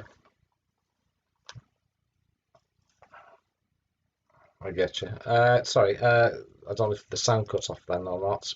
How many cartridges do I have? I probably still have about 20 to 30, I think. They're all up in the attic, so they are. So, yeah. So Guy was asking me there how many. Oh yeah, that's fine. Yeah. Classic MD1 from Novabug. Yeah, nice, cool. Same model as mine back in the day, says STW. And yeah, should have got one of those. Also with the Mega Drives built. Yeah. Oh yeah, Alex. I totally agree. Welcome, by the way, Alex. Yeah, the Mega PC that Amstrad had. Yeah. That's they're rocking our shit as well now, aren't they? Silly money. Silly money. Yeah, modern TVs. That's the problem with modern TVs. It's hard to get them to work. So, you moved on to the Mega Drive, so it'd be rude for us not to play a Mega Drive game. let me get my emulator up and running. So was this again another Christmas present, or? It was, yep. It was. This was 1992. So it was. 1992, I got the Mega Drive. My stepbrother, he already had a Mega Drive, so I used to play his. So I'd already played Sonic and the likes of it, stuff like that. And one of the games that he had on the Mega Drive that we used to play together was PGA Tour Golf. And my granda absolutely loved that. I used to have to fight nearly with my granda to get on the Mega Drive because he spent much time sitting in my room playing golf. But when I did get the Mega Drive, or I seen Sonic and stuff like that, I actually got this, which is Alex Kidd. My biggest memory of this is sitting on Christmas Day, playing Alex Kidd, sitting with a massive bar, well, they were massive then, massive bar of Toblerone, just absolutely devouring that, playing Alex Kidd. And Alex Kidd is actually the first game that I ever completed on the Mega Drive. Wow. Well, here is Alex Kidd. I shall just switch over. This is the game that you chose. If I can get my controller to work, which it won't do because I'm not clicked on the right thing. It should now. There we go.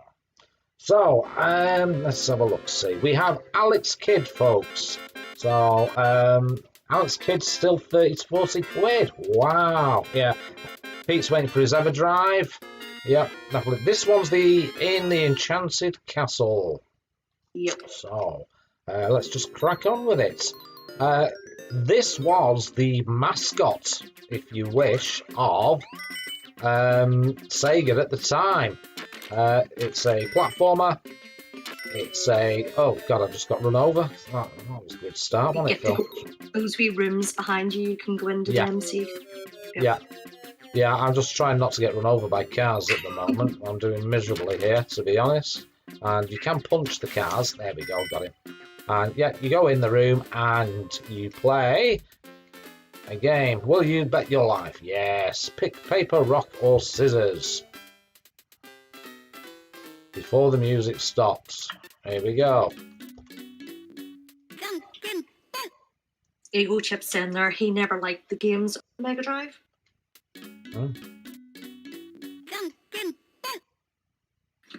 I lost. Damn.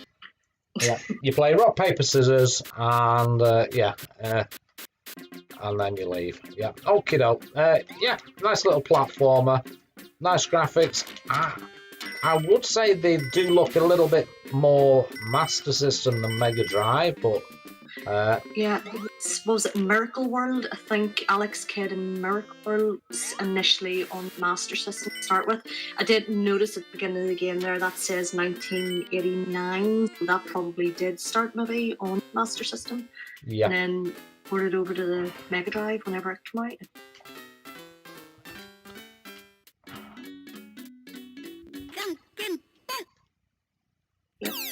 Yes, I won one. Hey.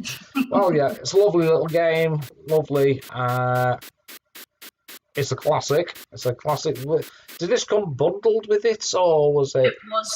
It was a choice between that and I can't remember what the name of the other game was. It was something to do with skateboards or some creature skateboarding or something. I can't remember, but I picked that one over it. I'm glad I did. But like I say, completed the game in no time. It was brilliant, and obviously I've all the Sonic games, stuff like that. I've still all the cartridges, the games are still in their box, the instruction manuals and stuff that came with them are still there. That's what I actually miss about games now. When you buy a game now, it comes in its case, and the only thing inside the case is the disc, and you get the promotional stuff. Whereas when you bought the Mega Drive games, or even to a degree the Amstrad games, you could open up the whole packaging. You had a whole manual there telling you what the different batteries do and stuff like that. We see this having its line. Nope, it's still there. You know, you have a manual that size, so you do, and it's absolutely full of information. The game, you know, everything from what each battery does and how you do this move, that move, all the little I don't know if you can see that or not, all diagrams stuff. Yeah, we can see that on camera. You'd spend half a day sitting reading this and work and stuff, whereas now it's just put the CD into the PlayStation or whatever, sit for 2 hours while it updates, and whereas this you just plug and play. Yeah. You know? Yeah, it's quite funny, really, isn't it? We've gone from, I mean, I always find this amusing. We've gone from, we used to load things in on tape or disc, and people complained about the length of time it took, between 5 and 10 minutes usually. And then everybody jumped onto the cartridges, and we were amazed at the instant play. Then we moved on from cartridges to CDs, where you had to sort of install it first, or it would run off it. And now it's gone. You got to wait, as you said, you buy the disc, and then you have to download for 2 hours before you can even play the game. So and there's only a 2-hour extension or upgrade or whatever on the game as well. Yeah. So it's quite crazy the way it's just gone full circle and worse. It has. Yeah. So the one thing I don't know if you agree. Hi, Janie. Hiya, Janie. Yeah, I am. The one thing I'm amazed at is some of the cassettes still work. I mean, Novabug proves that on his Saturday streams, which is fantastic. So what's technically still cartridge on the Nintendo Switch? Yes. Oh, don't worry, I think Nintendo's one of the very few actually that have sort of stuck with the plug and play. Yeah. Now there was one thing I wanted to show people, because I did mention it to them on the old Mega Drive, and if I just shoot back to big screen, and that is there is a Mega Drive version of Oh Mummy. And you get a lovely little Amstrad screen. And I did mention to you, you've never seen it, have you, this before? No, I haven't. You can play the original Amstrad version on the Mega Drive, but you can also play this more enhanced version. And it's a lovely little homage.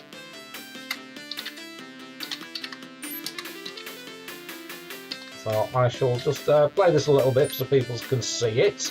And if you want this, guys, I'll throw it in my old Discord, by all means.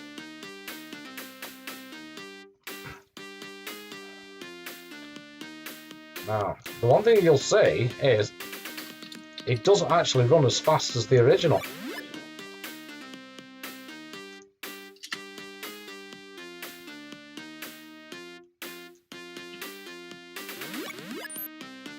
But it still has that feel about it. And if there was a Oh Mummy 2, I would say this was it. Mm-hmm. So if I'd have known about this at the time, it would have been bought. So it would. Yeah. So FC Den Haag, he's saying they're the new generation, last generation cartridges. I think everyone definitely moving over digital. I rather have the actual physical game in front of me, so I'm a big fan of digital. Yeah. It's like books, I don't bother with Kindles. I happily have a physical book in front of me when I'm reading it, but Kindles don't do it for me.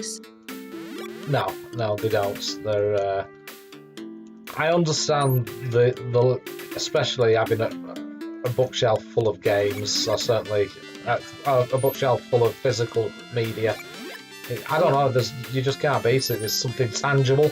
I have a big cupboard sitting beside me here, and it's games, books, CDs, so yeah, I'm the same. I just prefer to have the physical thing, and for me the whole digital bit doesn't do it for me.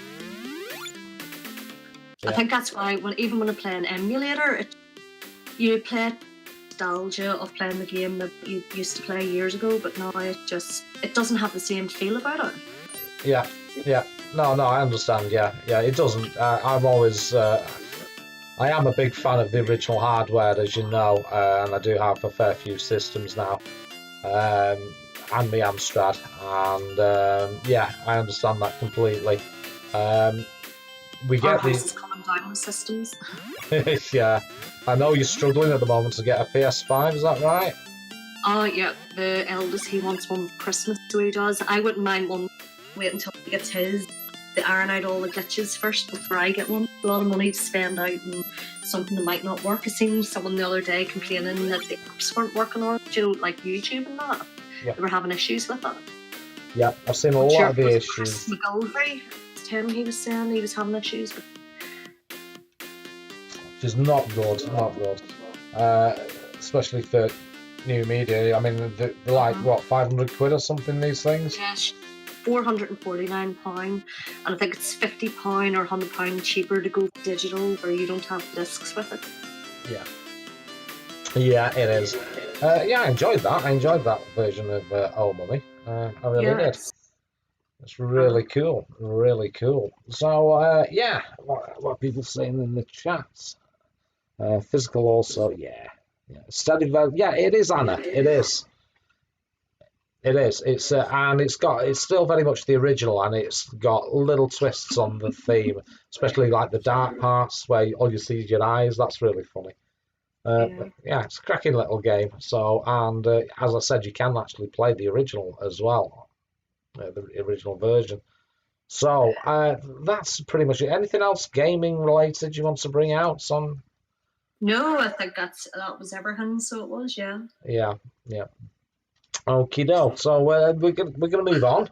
We're gonna move on, and a lot of this now is I don't have any pictures or clips or anything like that, but hopefully, if I can get it to work, let's switch that off. Let's close that. OSG saying emulation doesn't have the smell. Well, no, definitely not. Definitely, I do have to agree with him on that. Now then, people were asking for pictures, and here is one of a very, very young Andrea. Yeah. Can you see that, hon? Yes, I can see that. Yeah, and who's that? That is my granda. So and is that you? That is me with my granda. I have no idea. I guess I would say maybe 1, 2 at a push. Oh, bless. So we have a young Andrea there, and I have another one here. Here we go. Now, if we actually look at the Andrea in there, yes, you can start to tell who it is. Again, I'm pretty sure that's the same day the photograph was taken of my dad playing my Amstrad. That must have been Christmas Day, and that jumper that I'm wearing there, my dad is called Tom, and that jumper that I'm wearing there, Gran entered a competition in the broom cupboard, if you remember that. Yeah. She entered a competition and she won me a Tom from Tom and Jerry. So, and that's me wearing my Tom jumper with my daddy Tom. Oh, fantastic. Absolutely superb. And I'll just nip back to here. I do have a final picture here of a slightly older Andrea. Well, that was wood chip wallpaper, by the way, in the background. Yes, we know the wood chip. I shall zoom this picture up a bit, make it a little bit on the bigger side. Oh, for dear sake. There we go. That has to be one of the worst photographs ever taken of me. That was in the 90s. Double Denim. Double Denim, Meatloaf album. Yes, Meatloaf was the first CD I ever got.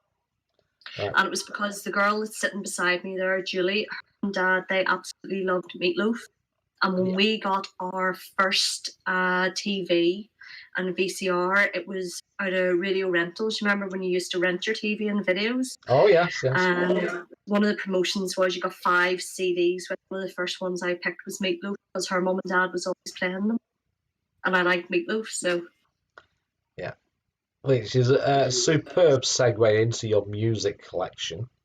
Now, there is something that I don't know, we didn't discuss this off screen, but we have discussed it, me and yourself, about your little bit of fame with a book, maybe? It's not quite fame, it's just, if you're talking about the ABBA book, aren't you? Yeah. I'm part of a community. I actually, to Chris's, makes his ears bleed. I love ABBA. I am a massive, massive ABBA fan. And there's a member of our community called Carl Magnus Pan, and he is classed as a historian. And back in 1994, he wrote a book called ABBA. I'll show you. I'll show you. Yep. Let me go big screen.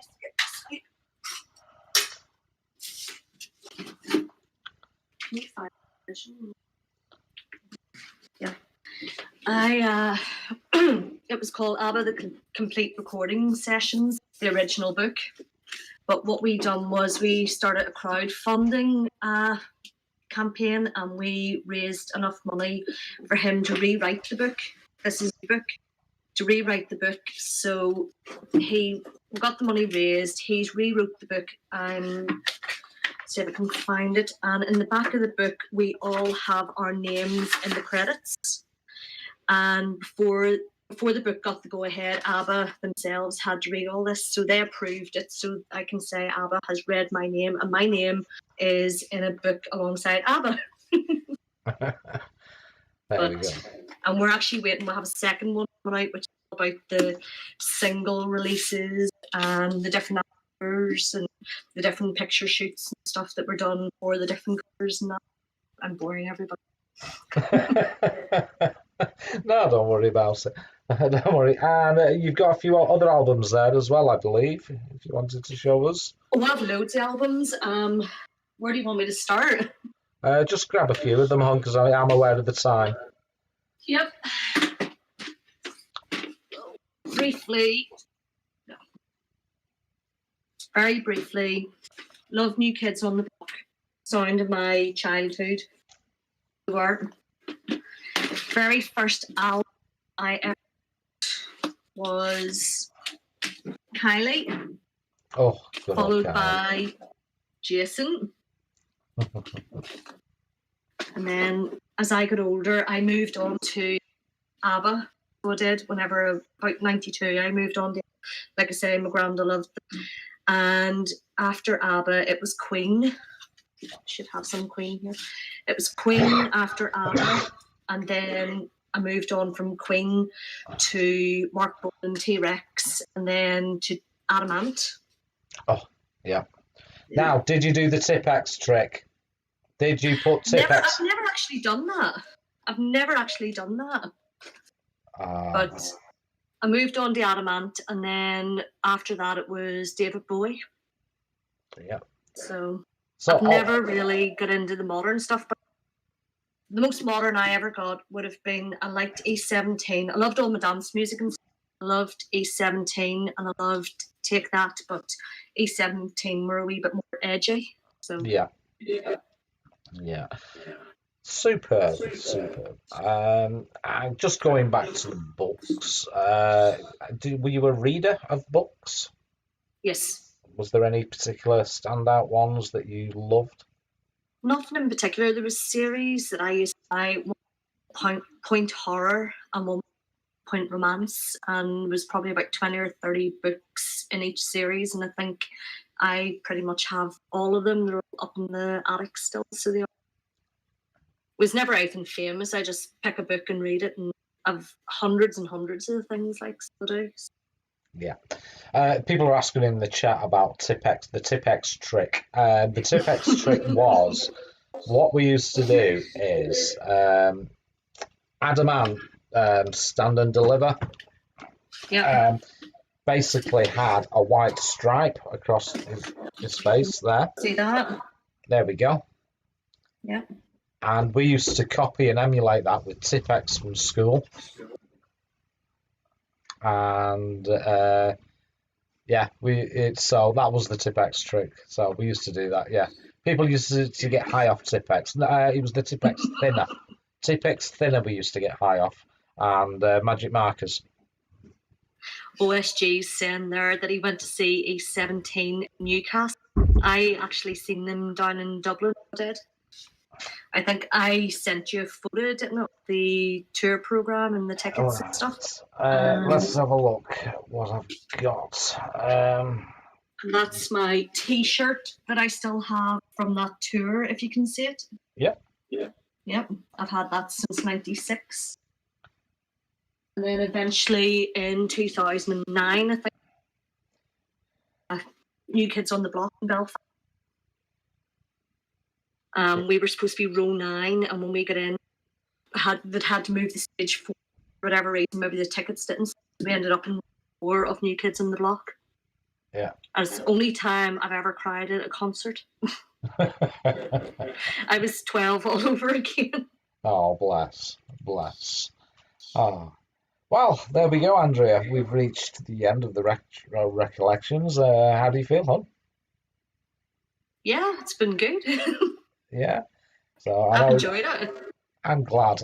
It's really nice. It's an easy subject because it's what you've experienced, and hopefully people will get a good idea now of the way these shows go. And you've done an amazing job. Now, poor Andrea, and I'm going to have to say this, you will not believe the amount of work she is doing in the background. She's doing that much work for myself, obviously, with this series. She's doing the graphics in the background. I think you've offered a few other people to help them with their graphics as well. Yes, I was saying to Anna if she needs anything just to shout. Yeah, and I think possibly Rachel. I mentioned to Rachel as well. Yeah. So if you need help with your, she will certainly help out in that. You're also involved in this, what you called Our Baby. Yes. The other day, the book. How are you finding? Now it's been a few weeks with the book. How are you finding? I'm absolutely loving it, so I am, because I never know what you're going to write. So I'm sitting thinking, hurry up, because I want to see what happens next. And it's one of them, it just keeps evolving, and I'm really, really enjoying it. I really am. Yeah. Are you still enjoying it? I hope you are. Yeah. Now, 80s Retro Gamer saying you should do some YouTube videos on how to do it. Yeah. Okay. Anna says, yeah, we'll do when I'm ready. Happy days. Yeah. YouTube videos on how to do what? The graphics, possibly. It's an open-ended question, that one. Yeah. But yeah, the book's coming on swimmingly. I didn't do a word count on the latest one I sent to you, hon, but I think it was over 41,000 words. Wow. Which it seems to be doubling by the week. Yeah. Which, considering last week when I did my show, I was proud that we'd done 20,000. So we've doubled it in a week. Yep. So the book's coming on swimmingly. There's a few characters, like I said, we're trying to fit everybody in. You've got to bear with us because there's only so many characters we can create, and some people will, their characters made, not everybody can be the hero. Let's just say that. So there are a couple of bad guys in there that we have used you. 47,000, there you go. 47,000 words were on. Yeah, thank you. Brilliant, Simmy. Thanks, Simmy. I was in bed, Simmy. That's all. But yeah, everybody's in it. It's really, the classic writing is hard to read for me. When you say that, sorry. Go on. Are you talking about the scroll? Because if you are, I can send you in text. I know a few people had issues trying to read that. So yeah. The scroll text thing that Andrea did was her little. Don't you worry, mate. Don't worry, Zypho. It's good. It's good that you popped in. Yeah, it's good that you popped in. Can Evil Lynn be my sidekick? Says Technic. Technic, no, you are a good guy in the thing. You've got quite a nice role at the beginning of the book, if I could recall rightly. And but yeah, we're trying to get everybody in. We have the King, Zypho, obviously, in the chat now. And there's more and more people getting involved and wanting to be part of it. So, yes, you are. And also, you are. The Bug Army does exist, Novabug. So, you'll be happy to hear. And, yeah, it's certainly been a labour of love. And I've loved doing it. I really have. I don't want to do any spoilers. Mikey, if you're ready to go and set up, I'll give you a thing.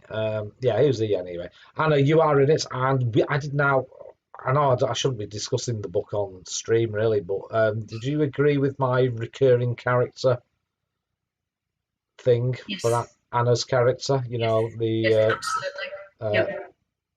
What we discussed. Yeah. Yeah, with a couple sort of like that. So yeah. Super. Problem is, if we were to do something for absolutely everybody in the community that we want to include, we'd be writing this time next year still, and the book would be massive. So there is rules. It may only be that you get a mention or you're a minor character, like you say. So, but it's if we were to write for everybody, we'd be here forever. Yeah. So please, do bear with us. We've got quite a few bit more to write. It's again, as I said, a labour of love. Can you tell I'm trying to pad out time? So, big thank you for Andrea. Big thank you. Did you want to remember I mentioned something to you before we went on? If you wanted to mention. Yeah, basically, if I'm not on stream the next while, don't be panicking, don't be worrying. I'm perfectly fine. I think last night was a lesson to me that I do need to take a bit of a step back and try and get a bit more normality into my sleep pattern. I'm staying up the weekends, absolutely loving sitting on Nova's channel on a Saturday night talking to you. So it's having a massive knock-on effect to me during the week, where because I'm getting so used to the late nights, I can't then sleep during the week, and then at the weekend I'm sitting up again. And as some of you witnessed last night, that was just it. I just passed out basically. So I will be taking a couple of weeks away from everything. So don't be offended, don't be panicking, don't be worrying where I am. I'm just trying to give myself a bit of breathing space again. Yeah, poor Andrea. She does work hard behind the scenes, and you got to remember she also has a family to see to, and as much as we would love to have her to ourselves, me especially, we do have to share her with her family, I'm afraid. So it's time now, Pete, if you can do the honours. So what I expect now is we're all going to move over to Mikey Smith. I'm going to get my tea because I've not eaten yet. And here it goes. Here comes the links now. Big thank you to everybody for joining in. Hope everybody will be there for next week. And STW, if you're up to it, I shall have you as my guest. And please, guys, I did send a little questionnaire kind of thing out to you all. If you can get them back to me, you just have to write what each item was, like I did with Andrea. Please do that. Okay, get it back to me, and then I can start planning on dates and things like that. So I'm going to leave the goodbyes now to Andrea, so she can say goodbye to you. And we'll close the stream. Yep. Thank you for putting up with me. Hope it didn't bore you all too much. And take yourselves off over to see Mikey Smith now. And thank you. Goodbye.